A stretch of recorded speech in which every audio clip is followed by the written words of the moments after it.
The free market will not save us. Oh yeah, I just said that. What was your response? If you're not already following me down the rabbit hole, I could see you reacting in one of a few ways. You might argue that the free market is the greatest tool at the creation of a free, fair, and innovative society, and with the right approach, can be used to stop upcoming disasters. It just has to be proven that it will be more profitable in the long run, and then the entrepreneurs and their researchers can help to mitigate or even solve these issues. The motives of profit are too powerful for any hope of using market forces to solve disasters.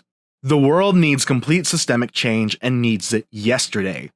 The Earth is nearing its tipping point, and it seems highly unlikely that we'll get the changes needed to stop it. Why should anyone bother at this point? The Earth could already be doomed due to the slow shift of human progress. You might also say, the market might not be perfect, but it's the best system there is, and any problems preventing societal solutions can be fixed using proper regulations and the tools of democracy. To any of these answers, and any other variations you may have, I'd like for you to sit down and listen for a bit. If I can't convince you, then feel free to chide me in the comments and call me names. I can take it. I've seen some stuff. I'm not going to argue in this video for any system. That's for another time. What I am going to do is argue against the free market. This is why the free market will not save us.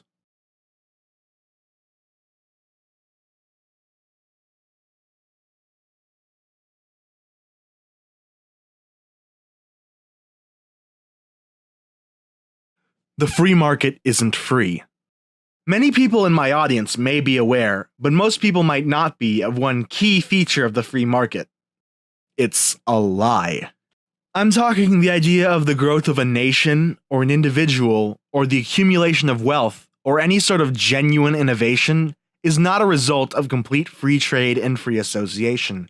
The truth about the free market, otherwise known as neoliberalism, and how things have run for the past 200 years for that matter, is that state intervention is necessary to keep the whole thing running. There are two major schools of thought in response to this information. A. The free market is by definition free trade and free association. To consider the current state of trade and international monetary policy as free is not true. This is not a free market. If you consider this stance, it seems perfectly logical. State intervention prevents the market from being free. But this means the free market has never existed. As mentioned before, the state has always been key in maintaining and growing the power of capital. You can't claim any benefit of the free market if you hold this position in order to be logically consistent. This market has not, and likely can never, exist. But let's consider another approach. B. This market is still free because it's not completely controlled by the state. It's international and able to pull nations and people out of poverty, even if the monetary policies are a bit sketchy. The power of the free market improves the lives of many people. Certainly not all, but anyone with the will and the drive can pull themselves out of poverty. And if there are systemic barriers, we can remove them with regulations on the market. But it's the colloquialism of the free market that refers to the trade of these goods internationally and without economic protectionism.